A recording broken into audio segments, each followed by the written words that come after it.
remercier ci accueil bi. Peut-être rapidement je présente les membres de l'équipe bi ñu accompagne. Mamadou Camara, un agent de la CISB détaché à la mairie pour les besoins du projet sur l'environnement qui est mis en œuvre avec le concours de l'Union européenne. Cheikh Tidiane Diallo moom itam xam ngeen ko bu baax moom mooy accompagner ñi nga xam ne ñooy assurer le nettoiement dans la ville. Ababacar Mbaye Ndiaye, le communicateur en chef. Tonton Vito Mbaye, c'est un peu pour prendre des films, des photos pour la documentation du processus. Donc nous avons ça effectivement tenir avec une réunion pour discuter de 3 ou 4 aspects au maximum qui tournent autour de l'environnement.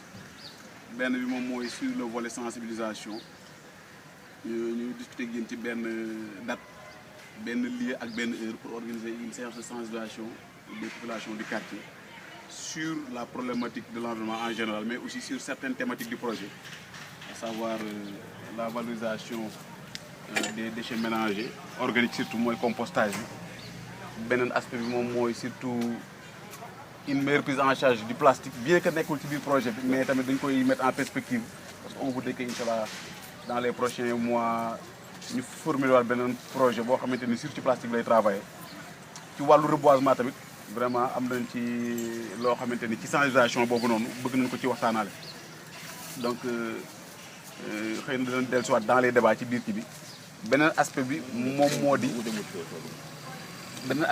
moo di wàllu hygiène bi ak entretien dépotoir yeegi demee noonu ndax le site de Kër Sëñ Bara dañ ko identifié woon comme un site prioritaire ci yu ñu waroon éradiquer.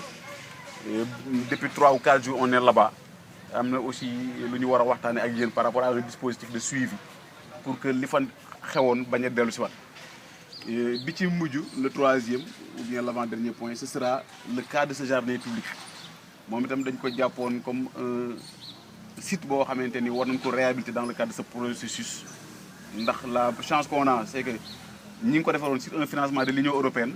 Présentement aussi on déroule un projet avec l'Union européenne, donc c'est toujours de bon ton que ce partenaire là sache que yi mu fi defoon en termes de réalisation nit ñaa ngi ciy kii ba léegi.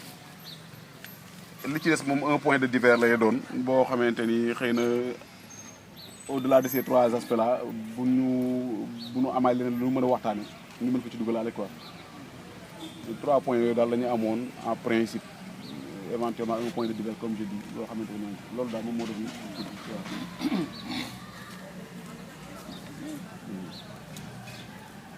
bon nous de notre côté xanaa ñu présenté gars yi après ñu va commencer ñu ko aborder les priorités.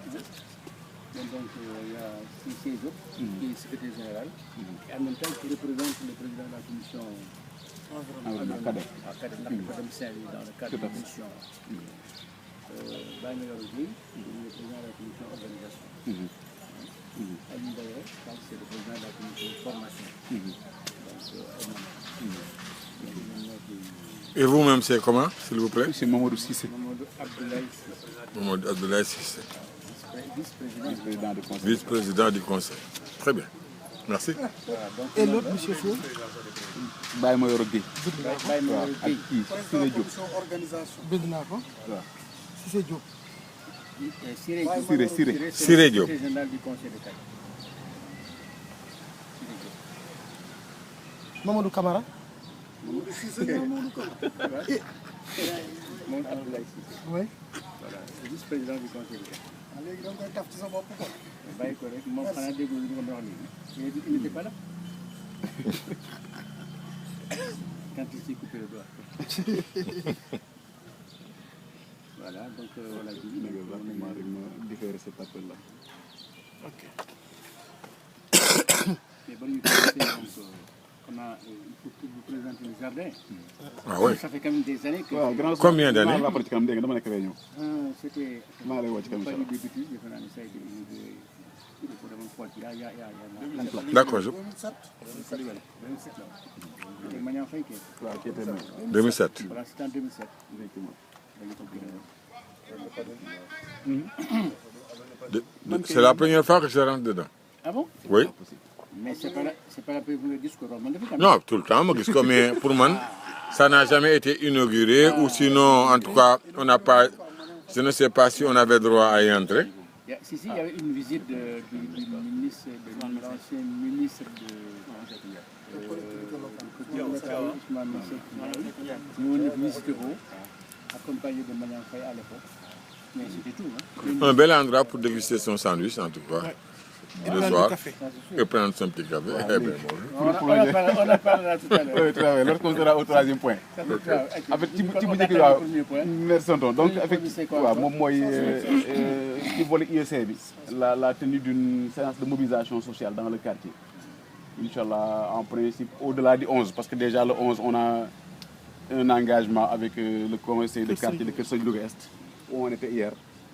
Donc d'habitude comme ni ñu ko daan defee rek dañuy bëgg le quartier identifier benn date benn site benn heure boo xamante ni du koy arrangé parce que tamit toujours ñun on le dit bëgguñu ëllëg que ce soit un échec entre guillemets ñu ne non ñoom ñoo ñu imposé woon date bi wala heure bi wala jour bi et on souhaite toujours que ce soit effectivement une réussite donc réussite bi nag dafay fekk ñi moom mbir mi ñun bis sànga moo ñuy arrangé on regarde notre calendrier waxtu wa ak demee parce que je me souviens que am na fi benn mobilisation bu ñu fi mës a def ci yi ñu gën a réussir la yi ñu fi dafa gum une quarantaine depuis 3 ans et c'était la nuit ci quartier bi fii lañu ko defee woon boobu waaw donc ñu bëgg ci fànn boobu noonu bu ñu ñëwee discuter effectivement avec les populations de certaines thématiques prioritaires parce que ce projet là dafay insister sur la problématique environnementale sous l'aspect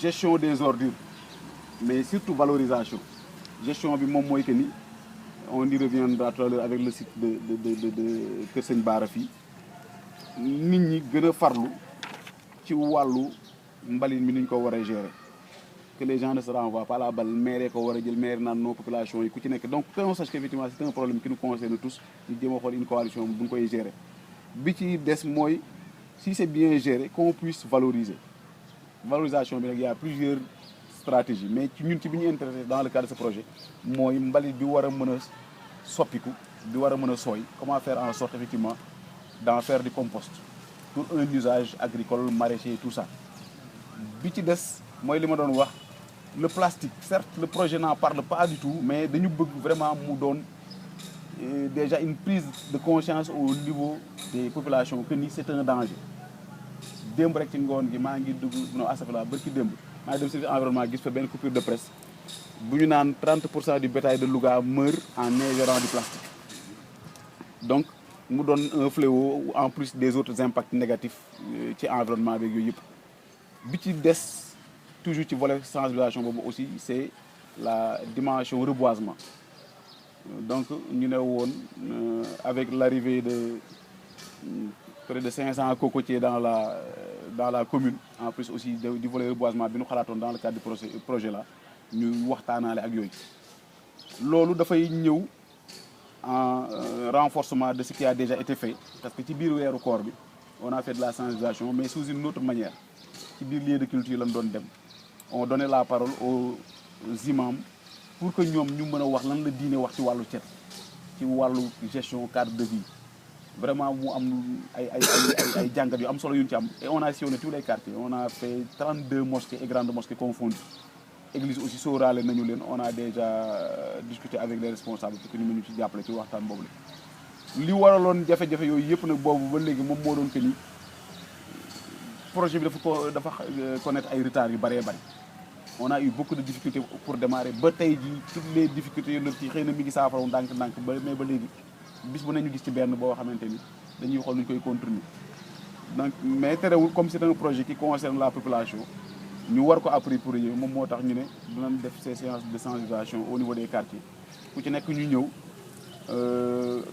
ci suñu souhait indaale du matériel cinématographique ou bien xam nu ma koy tijjee pour présenter certaines réalisations ou bien certains axes du projet loolu daal la ñu bëggoon bu soobee yàlla dans les plus brefs délais dans le courant du mois mais au-delà du 11 ñu jéem a xool avec le conseil de quartier nu ñu koy defee je pense que dans un premier jet ce que je pouvais dire bu fekkee ñoom Mbaye wala ñoom Cheikh ak Emmanuel am na lu ñu ciy wax ñu yokk ci en attendant seen ay réaction